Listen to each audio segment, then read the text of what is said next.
Salut à tous, bienvenue sur la chaîne. Hier, Apple a dévoilé iOS 18.1.1, une nouvelle mise à jour pour tous les téléphones compatibles avec iOS 18. La mise à jour est relativement légère, elle pèse alors suivant votre téléphone, elle peut peser 200 mégas, un peu plus, ça dépend évidemment de votre téléphone et surtout de là d'où vous venez. Si vous venez d'iOS 18.1, ça ne sera pas la même chose que si vous venez d'iOS 18 tout court. Dans cette vidéo, on va voir donc ce qu'apporte cette nouvelle mise à jour et puis à la fin, je vous ferai un petit point quand même sur une nouveauté Apple TV qui était attendue de certains, les économiseurs d'écran Snoopy. Et puis si vous aimez les vidéos sur iOS, ça tombe bien, vous êtes sur la bonne chaîne, donc si ce n'est pas déjà fait, n'hésitez pas à vous abonner. Alors si vous suivez un petit peu la chaîne, vous savez que ce type de mise à jour n'apporte jamais de nouveautés, puisque lorsqu'on a un deuxième point, donc ici on a 18.1.1, eh bien ce ne sont que des mises à jour correctives de failles de sécurité. Et donc dans les notes de version, effectivement, on ne parle que de sécurité. Alors ça va aller très vite finalement, puisque Apple donc, a corrigé deux failles dans les moteurs JavaScript et WebKit. On commence par la première faille de sécurité, c'est la CVE 2024-44308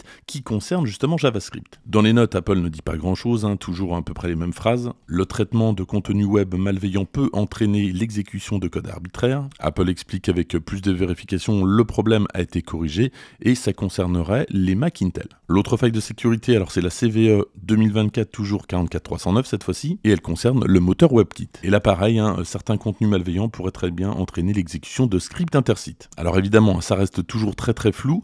Ce que dit Apple, c'est qu'ils sont au courant que ces deux failles auraient sans doute été, alors quand il dit ça, j'imagine que c'est déjà fait, auraient été donc exécutées sur certains appareils. Donc voilà ce qu'apporte iOS 18.1.1. En tout cas, les notes ne font pas mention d'autre chose, mais c'est déjà pas mal. C'est la raison pour laquelle je vous invite à faire, si ce n'est pas déjà fait, cette mise à jour. Pour les plus prudents, peut-être attendez 2-3 jours pour être sûr, mais pour l'instant, il n'y a vraiment pas de retour négatif sur cette mise à jour. Jusqu'ici, toujours pas de nouvelle bêta pour iOS 18.2. Par contre, tvOS 18.2 a eu une nouvelle bêta cette semaine et apporte les nouveaux économiseurs Snoopy qui avaient déjà été annoncés lors de la WWDC. Voilà donc à quoi ressemblent ces nouveaux économiseurs d'écran, je les trouve vraiment très réussis. Pour les retrouver, évidemment, vous allez dans la partie économiseur d'écran et vous allez retrouver donc Snoopy. Petite option pour afficher l'heure, c'est juste ici en bas à gauche. Pour l'activer, vous tapotez une fois le bouton OK principal, donc, et pendant 10 secondes, vous allez avoir l'heure qui s'affiche. Voilà, donc il n'y a pas grand chose à dire sur ces économiseurs d'écran, à part qu'ils sont assez sympas.